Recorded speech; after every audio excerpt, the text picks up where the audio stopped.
À partir de quel moment tu as eu envie de travailler sur ce sujet? Le point de départ de cette histoire, c'était quand même l'idée d'un groupe dans lequel ça se passait pas bien, sans avoir a priori l'idée de la musique. Et puis l'idée de la musique, elle est venue dans un second temps, à cause du ou de la Covid. J'ai vu que tu disais la Covid. À cause de la Covid, parce qu'il y a eu toute cette phase où on s'est dit, est-ce que les spectateurs vont revenir en salle ou pas? Et moi, j'étais en train de commencer à écrire cette histoire autour du groupe et d'un médiateur qui venait essayer de faire s'entendre ce groupe. Et je me suis dit, quelle pourrait être la bonne raison de convaincre les gens qu'il est préférable de venir voir mon film en salle plutôt que d'attendre chez soi, etc. Et c'est là où j'ai eu le souvenir d'une émotion comme ça face à une amie musicienne qui m'avait interprété un morceau de violoncelle. Elle présentait le concours de l'opéra. Et vraiment une émotion tellement forte que je me suis dit, est-ce que le cinéma, il ne peut pas permettre aux spectateurs de tout à coup écouter la musique, non pas côté public, mais côté musicien. Voilà. Ah oui, oui. Et là, il a fallu construire ton projet, le scénariser, et à partir de là, partir de cette idée, de cet instrument de musique, parce que tu t'es énormément documenté. Tu es musicien déjà toi-même ou pas? Pas du tout. Pas du tout. Non mais, non mais voilà, c'est pas. Non, je suis pas violoniste, je suis pas violoncelliste. Ouais. D'ailleurs, est-ce que dans la salle, il y a des, je ne sais pas s'il y a des musiciens ou peut-être. Ah oui, voilà. Et oui, au fond aussi, peut-être vous allez peut-être nous éclairer aussi sur des choses, peut-être. Et alors après, j'imagine que, il a fallu construire tout, d'un point de vue scénaristique, il faut rendre ça tout à fait attrayant, voilà. Explique-nous un peu tout ça. Ben en fait, c'est en plongeant dans le sujet qu'on en découvre. Qu'on découvre plein de ressources en fait. On plonge dans l'univers des musiciens et on découvre des profils particuliers qui sont autant de personnages et de ressorts de comédie. On plonge dans l'histoire des instruments et on découvre une autre somme de choses comme ça infinies qui peuvent être des ingrédients de l'intrigue. Et c'est toujours marrant ce jeu de va-et-vient entre les intuitions qu'on a, puis quand on cherche à vérifier les intuitions, parfois on se rend compte qu'on avait raison, parfois on se rend compte qu'on s'était trompé, mais que c'est encore plus intéressant que ce que je pensais et que ça va servir à la mécanique du scénario. Voilà, moi en tout cas j'aime beaucoup travailler comme ça sur des sujets auxquels je connais rien, j'ai envie de dire modestement, et où justement ayant envie d'être fidèle, vous me direz si je l'ai été ou pas, je trouve plein de matière à ça. Oui, parce que tu vas souvent sur des sujets un peu casse-gueule, comme dans les parfums d'ailleurs, où il y avait quelque chose d'un peu aussi abstrait. C'est travailler sur la sensation, sur l'odorat, enfin quelque chose comme ça. C'est un peu comme les musiciens. En tout cas, il y a cette idée que venir au cinéma, écouter, regarder une histoire au cinéma et ensemble, c'est une expérience particulière. Et comment faire pour que cette expérience soit marquante quelque part ou soit plus intense, même si ça ne dure qu'1h40 pour soi. Voilà, faire en sorte que ce soit quelque chose de particulier parce que, comme beaucoup d'entre nous ici, j'imagine, enfant, je suis allé au cinéma et 30 ans, 40 ans après, j'en garde des souvenirs extrêmement précis. C'est-à-dire, je ne me souviens pas que de l'histoire ou du comédien. Je me souviens de la lumière qu'il y avait quand je suis sorti de la salle, de l'heure qu'il était, de la saison, etc. Et voilà, c'est ce que je trouve beau. Merci beaucoup, Grégory. Frédéric, comment toi tu as travaillé justement cette partition-là? Comment vous avez travaillé ensemble? Je n'ai pas travaillé la partition. Tu n'as pas travaillé la partition. Non, il y a le compositeur. Il y a un vrai compositeur. Il y a un vrai compositeur. Il a travaillé et il a travaillé, je pense, ça j'ai découvert quelque chose qui est probablement commun aux créateurs, c'est l'anxiété, l'inquiétude. Parce que je me souviens que tu as beaucoup attendu la musique. C'est vrai. Voilà. Sachant qu'il l'a fallu longtemps avant le tournage pour que les interprètes aient le temps de la travailler. Voilà. Et moi, j'étais moins impatient parce que c'était moins important pour Greg, mais quand même, j'étais un peu inquiet aussi. Et en fait, le compositeur lui-même était inquiet, disant qu'est-ce que je dois faire, comment je vais faire, qu'est-ce que c'est, quelle musique pour raconter cette histoire. Et je me souviens que, bon, enfin, c'est très étrange parce que Ouais. la première fois où on la reçoit, on se dit, mais Ouais. qu'est-ce que c'est? Qu'est-ce qui se passe? Il a beaucoup travaillé et dans un grand sentiment d'inquiétude. Je voudrais juste livrer à propos de lui, parce qu'après tout, je suis son interprète. Bah ouais. Bon, donc un truc, c'est que il a, dans le premier mouvement, il y a donc le premier violon et le deuxième violon, il a écrit une partition qui est plus complexe et plus remarquable pour le second violon que pour le premier. Et il l'a fait dans l'idée que ça allait aider à ce qu'il y ait conflit entre les deux. Oui, c'est ce qui est très fort. Enfin, il y a deux choses fortes dans la partition. Il y a d'abord, moi je lui donnais un cahier des charges assez précis, séquence musicale par séquence musicale, telle répétition doit raconter ceci, telle autre celle-là. On doit sentir, même si ça joue très bien, très en rythme, très juste à chaque fois, que ça sonne mieux à la fin qu'au début. Et voilà, il y avait ça, il y avait la contrainte de la période. Ça devait pouvoir avoir été composé au milieu des années 90. Et puis, j'ai mangé ça va me revenir. Oui, non, il y avait l'idée qu'une fois que c'était fait, c'était figé. C'est-à-dire que d'habitude, on ajoute la musique au fil du montage, voire après le montage. On l'écrit parfois même après le montage. Là, il fallait qu'à des mois et des mois avant le tournage, on sache, on grave une fois pour toutes qu'à 6 minutes de film, il allait y avoir 1 minute 20 d'extrait du premier mouvement qui allait être cet extrait-là, puis 5 minutes de silence, puis un petit extrait de ça, puis 6 pages plutôt de scénario, parce que c'était même pas des minutes à l'époque, et puis 2 minutes de tel mouvement, etc. Et faire le pari qu'à la fin, ça serait digeste, que l'émotion serait au rendez-vous à tel moment et à tel moment et à tel autre. Ouais, tout ça, ça se construit quoi, d'une manière hyper précise. Avec une part de pari quand même. Voilà. Donc pour le réalisateur, est-ce que, en fait, le compositeur, c'est vous? Vous êtes raconté. Et puis la question pour Frédéric Pierrot, comment avez-vous abordé le rôle? L'idée de départ, c'était de faire une comédie. Même si on fait cette chose de la musique le plus sérieusement possible, c'est quand même, ça se veut quand même une comédie. Et oui, le compositeur, je crois qu'il a beaucoup de soucis que je peux avoir ou que je pourrais avoir par rapport à, en tout cas, à quel regard on porte sur ce qu'on crée, sur son œuvre, entre guillemets, sur ce qu'on laisse. Parce que c'est quand même un film aussi sur l'héritage et les héritages dans toutes leurs dimensions. Donc oui, complètement, j'assume complètement cette proximité avec le compositeur. Et moi aussi, pour les mêmes raisons, c'est que j'apprends, en prenant de l'âge, une forme d'inquiétude, oui, sur ce qu'on fait, pourquoi on le fait, comment on l'a fait. Et ce qui a été réjouissant là, avec Grégory, c'est qu'au fond, je pense qu'on parle bien de la même chose. C'est-à-dire que en fait, ce sont des sujets qui nous traversent, où qu'on soit, moi interprète, lui créateur d'un film. Interprète, moi j'ai besoin de croire à ce qui est proposé. Voilà. Mais qu'est-ce qui fait qu'on croit? C'est très étrange, très curieux. Hein.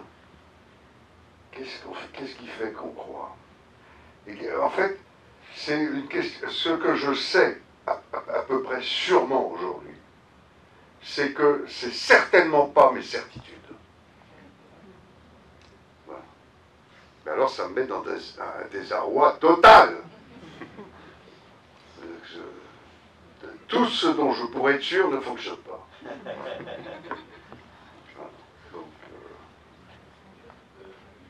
Je me permets de rebondir là-dessus parce que c'était vrai aussi de l'équipe technique, c'est-à-dire qu'il y a une préparation qui était, où se posait préparation de tournage, où se posait une quantité de questions assez considérable, notamment relatives à la musique et à la manière dont on allait prendre le son de ce film. Et une des plus grandes chances que j'ai eues, c'est de travailler avec des ingénieurs du son très expérimentés. du mixeur, au monteur, aux ingénieurs qui étaient sur le tournage. Et les gens très expérimentés ont tout sauf des certitudes. Mais par contre, ils posent des bonnes questions. Et puis, du coup, on émet des hypothèses sur comment on pourrait faire ceci, cela. Et ça, c'était une des leçons personnelles de ce film. C'était, voilà, plus les gens sont expérimentés, moins ils ont de certitudes. Et ça, c'est précieux. Donc c'est vrai que la musique est une vraie thérapie dans tous les sens du terme, hein, elle réconcilie des gens très différents. C'est vrai que moi je préfère toujours voir un film sur grand écran pour ressentir le maximum d'émotions, comme les concerts, je les vois jamais à la télé. Et d'ailleurs je me posais la question, donc ils se réconcilient, ils se regardent, il y a un jeu de regard à la fin, mais pourquoi ça joue dans une si belle église avec un si beau son, mais retransmis à la télé, il n'y a pas de public. Et eux derrière leur écran, qu'est-ce qu'ils vont ressentir? Moi, la télé, ça ne retransmet pas toutes les émotions qu'on a en direct. Télé ou radio, si on comprend bien le film, certains l'écouteront à la radio et d'autres le regarderont probablement à la télé. Vous, ça vous a dérangé, si je comprends bien, cette idée-là du dispositif un petit peu, oui. pour le film? Un petit peu quand même, parce que c'est vrai qu'on doit ressentir tout, la présence, ce qui émane de l'artiste, la façon de jouer, tout, le son. Alors moi, l'acoustique, ouais. le lieu, c'est mystique. Et là, à la télé ou à la radio, on n'en a que une émotion partielle. Je suis complètement d'accord avec vous. Ce qui me plaisait dans cette idée, c'est qu'il n'y ait pas de public. Et que nos musiciens se retrouvent entre eux. Et que la réaction du spectateur que vous êtes, des spectateurs que vous êtes, lui soit pas dictée par un spectateur à l'image, si ce n'est Astrid, Charlie, mais qui ont un rapport très particulier et très personnel avec l'événement. Mais je voulais pas proposer au spectateur de cinéma la réaction d'un spectateur de public qui aurait dû lui dire si c'est là qu'il fallait qu'il soit ému, qu'il soit impressionné, etc. Voilà pourquoi j'ai choisi ce dispositif. Après, je ne fais pas du tout de prosélytisme pour les concerts filmés, pour est-ce qu'il vaut mieux les regarder chez soi ou à la radio. Je pense que quand on est au fin fond de la Lozère, c'est plus simple de l'écouter sur France Musique que d'aller voir parfois. Voilà. Et dans ce contexte, on les va réunir.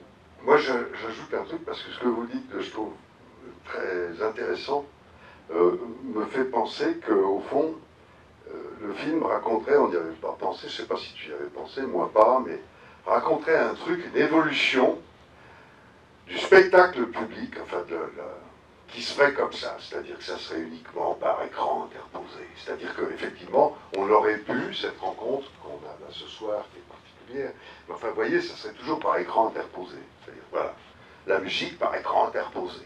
C'est-à-dire qu'on ne peut pas assister à un concert. Ça serait trop dangereux, par exemple, de réunir un public. Donc, on mettrait des grands artistes avec des grands instruments pour que ce soit plus simple, sans public. Et puis on mettrait ça à la télévision, voilà. Vous voyez ce que je veux dire? C'est-à-dire dans le délire de ce qui est en train de se passer dans le monde aujourd'hui, le délire sécuritaire, le fascisme qui vient, ça pourrait être ça. Juste pour compléter, pardon, parce que moi j'ai écouté très peu de musique, pour répondre à votre remarque, peut-être. J'ai écouté très peu de musique classique jeune, parce qu'on en écoutait peu chez moi. Et un des souvenirs les plus marquants, c'était Rostropovitch à Vézelay, qui était un concert retransmis, avec cette image de Rostropovitch seul au milieu de la basilique, etc., qui était une des inspirations de cette séquence. Voilà. Personne n'était là à Vézelay pour écouter Rostropovitch, sauf les techniciens et tout ça. Et pour autant, je me souviens très précisément de l'émotion que j'avais eue en entendant jouer Bach. Pour moi, c'était un enregistrement comme un héritage. Vous avez parlé d'héritage tout à l'heure, et donc il fallait conserver ce quatuor, cette musique, pour en faire un héritage. Et je voulais dire aussi que j'avais été très très touchée par les images que vous avez faites à la fin, les instruments de musique. J'avais jamais vu ça, et on avait vraiment l'impression d'être dans la musique. C'était vraiment magnifique. Merci beaucoup, merci pour le directeur de la photo, Pierre Cotreau, et avec qui on s'est dit d'emblée, il ne faut pas que ça ressemble à une captation, justement. Et on s'est rendu compte à quel point on pouvait rester longtemps sur une main gauche sans que ce soit lassant, parce que peut-être justement traduire un peu quand même de ce qui peut se passer quand on est seul face aux musiciens, et où on oublie le public autour parce qu'on est au milieu d'une salle de concert et où la relation elle est quand même très entre soi et les musiciens. Mais merci pour lui. Oui, on avait parlé du montage, moi ça m'intrigue.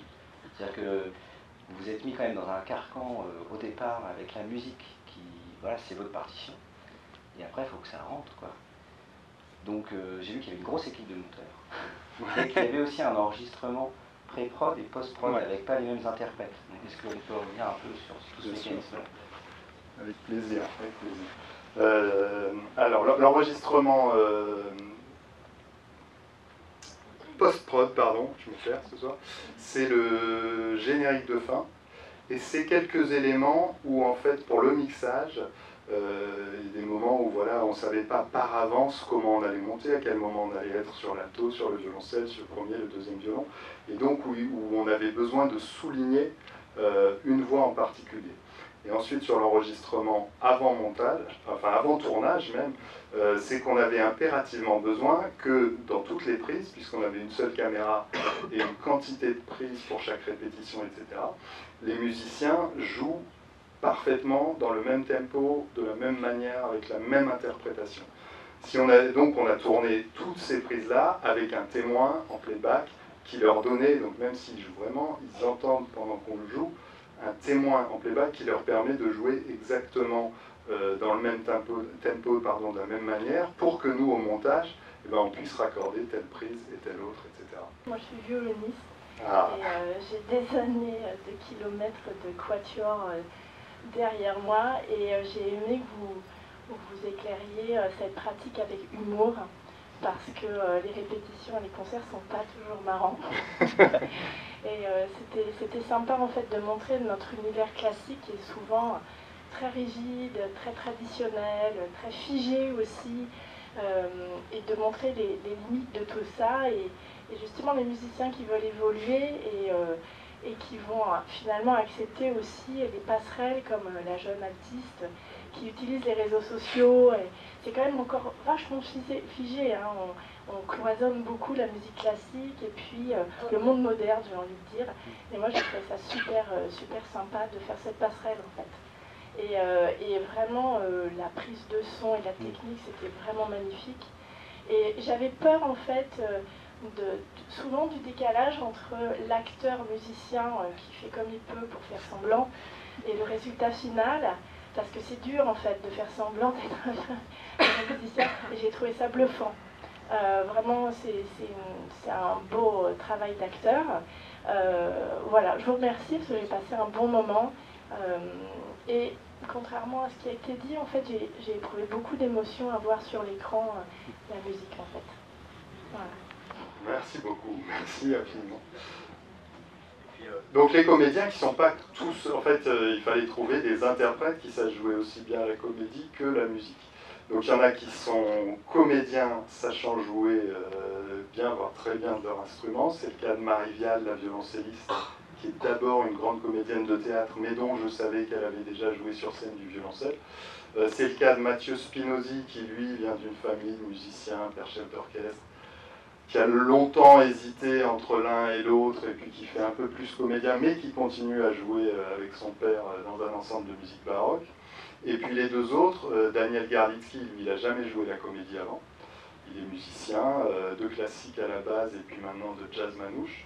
Et Emma Ravier, qui est la plus jeune, c'est la première fois qu'on la voit au cinéma. Et elle a joué depuis très jeune, et comme elle est encore jeune, elle n'a jamais arrêté de jouer et du violon et de l'alto. Voilà. Moi j'étais venue pour le faire ensemble. C'est vraiment la chose qui m'intéressait. En fait, dans ces groupes, en fait, il y a vraiment ce sujet de faire ensemble. Et donc, j'ai retenu une phrase, alors j'espère ne pas la déformer, dans ce film. À un moment donné, Frédéric, vous dites, pour jouer juste en groupe, il faut que chacun joue faux. Et je voulais savoir, en fait, s'il était possible de la commenter, cette phrase. Non, on commence à être bon là-dessus. Je vais te laisser faire. Parce que c'est pas une phrase de moi. Non, mais il m'arrive d'avoir des idées marrantes, intéressantes, mais là, en l'occurrence, c'est qui a dit ça? Alors, très précisément, c'est un violoncelliste d'un quatuor qui s'appelle le Quatuor à Rhodes qui m'a expliqué ça un jour à table. Et même après 2 heures, j'avais un peu de mal à comprendre, mais c'est vraiment une réalité, j'allais dire mathématique, mais physique. C'est-à-dire ondulatoire. Le fait Ça y est, que... ça me revient, je vais pouvoir te compléter. Ah, Vas-y. bah merci. Non, mais je t'attends. Non, je t'attends. Non, c'est-à-dire que... Mais je parle sous le contrôle de musiciens, donc, et ce qui n'est pas mon cas. C'est-à-dire que les notes étant des ondes avec une certaine fréquence, il faut, pour qu'il y ait l'harmonie, on va dire un décalage physique entre ces ondes. Et que si tout le monde joue les notes dans une tonalité donnée, si tout le monde joue la note parfaitement en termes de fréquence, eh ben ça va être moins beau que si les gens décalent un peu leur note. Par exemple, vous pouvez avoir un La à 440 Hz, ou un La à 442 Hz, ou à 444 Hz, je ne dis pas de bêtises.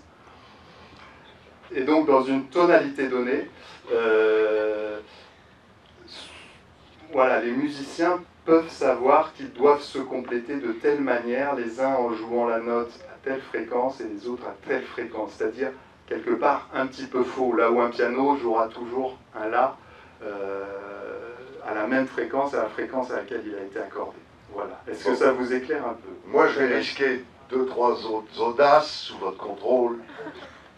C'est, par exemple,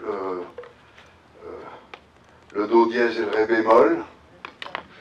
Bon, je sais pas comment... Enfin, bon, quelqu'un m'a expliqué, mais je ne suis pas suffisamment fort en musique, qu'il y avait une question de comma. Des commas. C'est des intervalles entre les demi-tons. Donc, qui sont, ça c'est mathématique, je crois, des divisions qui font que, bah oui, ça frotte un peu. Moi, j'ai une formation de musicien à la One Again, c'est-à-dire que je n'ai pas fait du tout rien comme il fallait. Donc, blues, jazz, machin. Donc, on sait bien, dans ce domaine-là, que la 9e, elle frotte, si on l'ose. Bon. Ou que les notes bleues, les notes blues, c'est des notes qui sont un peu... Bon, voilà. Donc, ça me parle que c'est un peu faux et que c'est juste, enfin, que c'est... Mais bon, pardon, je vais arrêter là parce que je ne veux pas non plus me ridiculiser. Ah non, continue. Est-ce qu'il y a d'autres questions pour Federico? Ou d'autres réponses à cette question? D'autres réponses à cette question. Oui, parce qu'on n'est pas sûr d'avoir été complet, hein, on est d'accord. Il y a des musiciennes, il y a des musiciens dans la salle et tout. Et il ne faut pas forcément être musicien pour apprécier le film non plus. Et voilà. Justement, par rapport à ça, vous avez dit les acteurs sont aussi musiciens quelque part. Est-ce qu'ils ont eu le champ libre à certains moments, comme par exemple My Girl qui a été repris au Façonné? Est-ce qu'ils ont eu aussi leur façon de faire? Bah, dans toutes les... merci pour la question d'abord. Dans toutes les séquences où ils jouent seuls, quand ils essaient le violon, quand ils jouent en studio,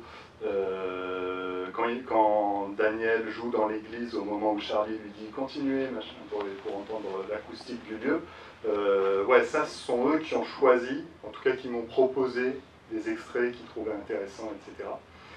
Pour le My Girl, il se trouve que c'est mon idée et que je leur ai imposé, mais que Daniel a fait un arrangement, qu'ils l'ont travaillé ensemble, et j'avais même peur qu'ils le travaillent trop, et trop bien, et que tout à coup ça soit totalement parfait, quoi, parce que ce qui est dur, c'est de jouer côté un petit peu improvisé, on s'y attendait pas, etc.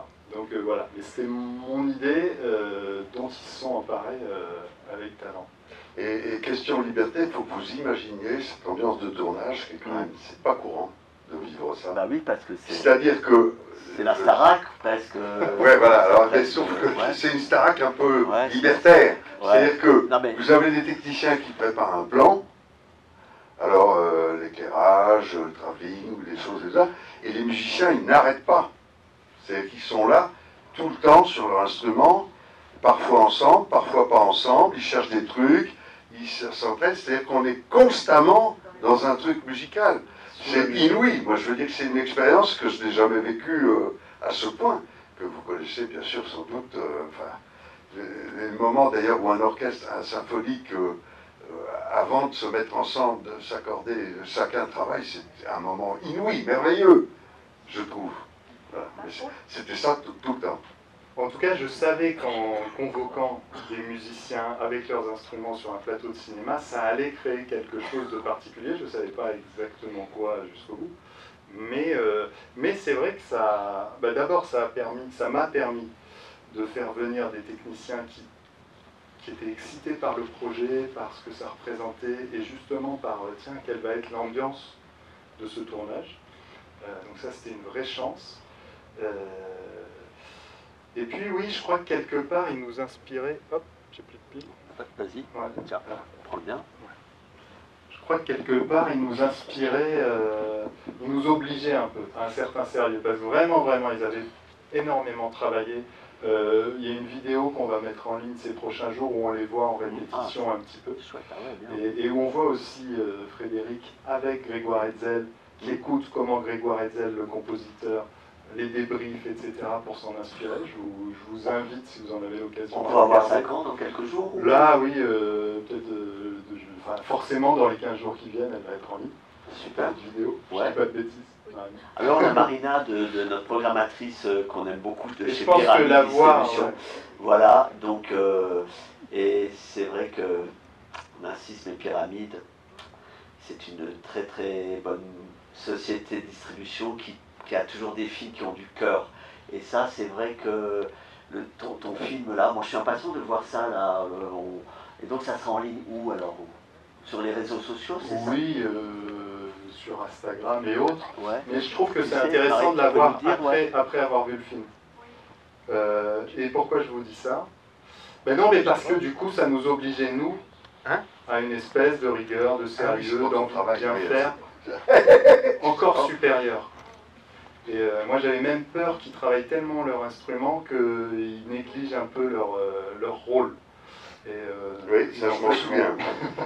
Un jour où, la première fois où je les voyais, les musiciens répéter entre eux, j'étais vraiment très impressionné du travail qu'ils avaient fait, quoi. C'était extrêmement crédible. Et, donc, pas bas, quoi. Impatient de voir ça. J'essayais de suivre sur la partition, bien modestement, ce qu'ils essaient de faire, bon. Et puis, je me souviens de Grégory, je tournais vers moi, mais je suis inquiet quand même. J'ai l'impression qu'ils ont tellement travaillé qu'ils vont jamais s'occuper des textes, d'apprendre leurs textes.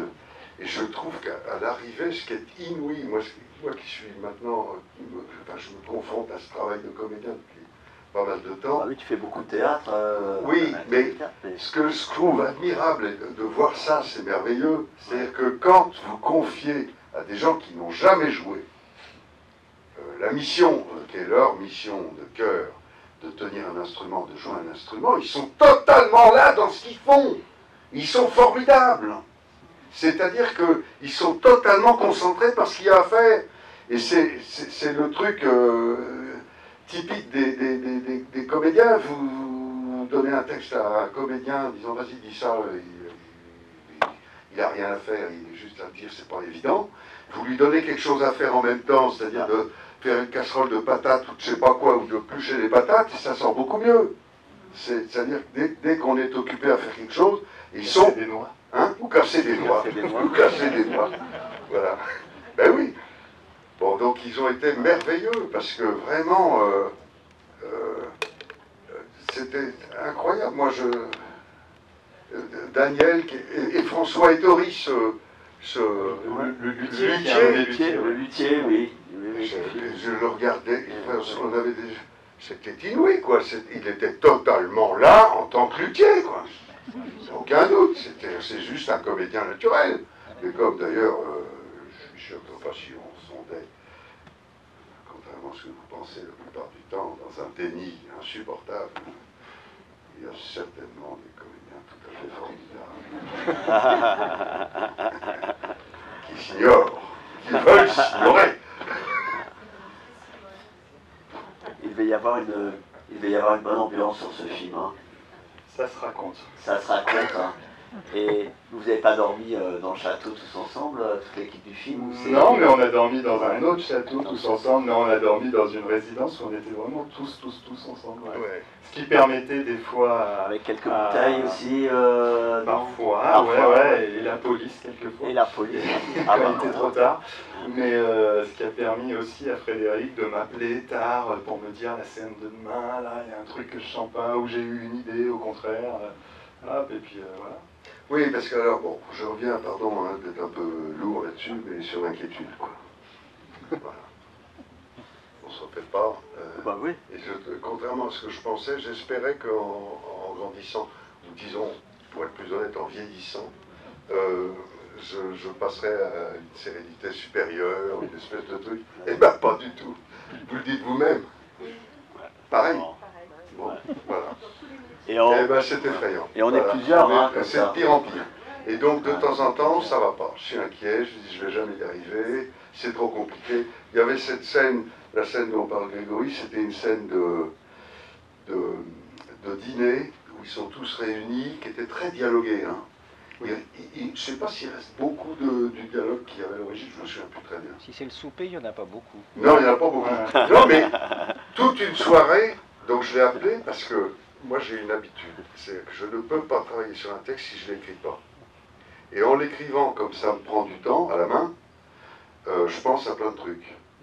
Je dis tiens, on pourrait dire ça comme ça plutôt, ou tout d'un coup j'ai une idée, ou un machin. Bon. Donc au bout d'un moment j'ai une page qui est illisible parce qu'il y a plein de trucs et d'idées, et on tourne le lendemain, et je panique. Et en même temps je me dis, je peux pas, j'ai beau paniquer, je ne vais pas l'emmerder, parce que la panique, il n'y a rien qui se transmet plus vite que ça. Hein. Bon. Mais là, je calcule mon coup, je dis on a pas mal tourné, on s'entend bien pour le début. Je vais quand même lui passer un petit coup de fil. C'est 10h30. Hein. Parce que c'est super écrit, tout est vraiment dialogué. Bah oui. Ou, pas tout, enfin oui, tout est dialogué, mais honnêtement, il y a plein de choses super qui sont de l'ordre de l'invention sur le coup. Et puis il y a des choses qui sont écrites. Ce qui est intéressant, c'est qu'on ne voit pas les jointures. Voilà, c'est d'essayer qu'on ne voit pas les jointures. Donc je l'appelle et je sens qu'il faut qu'on se voit. Je sens que le téléphone ne va pas suffire. Bon. Je dis, mais tu ne voudrais pas passer? Je trouvais que j'avais un reste de vin, un peu de cacahuètes. Je dis, ce serait pas ridicule. Il arrive. Et j'avais réécouté toute la musique. Il y a les 4 mouvements. Et j'avais composer un truc où je me disais, tiens, je pourrais peut-être pendant le repas leur commenter un truc, leur faire, ben voilà, le premier mouvement c'est ceci, cela. J'avais eu plein d'idées et j'avais mis ça par écrit. Donc je dis, je vais partager ça avec mon chef, mon bon patron. Et puis on verra. Voilà. Et il arrive, donc vas-y, il n'est pas séduit par mon... Enfin, pas complètement. Ouais, c'est-à-dire que c'est très bavard. Hein.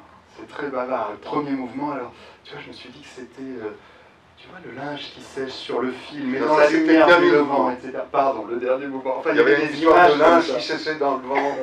Avec... non. À chaque mouvement, il y avait 3 minutes d'images comme ça, très poétiques. J'aurais pas tout mis, mais l'idée y était, si vous voulez. Et les étourneaux, c'est vous alors? Oui, les étourneaux, enfin, non, c'est toi. Ouais, les étourneaux, c'est moi.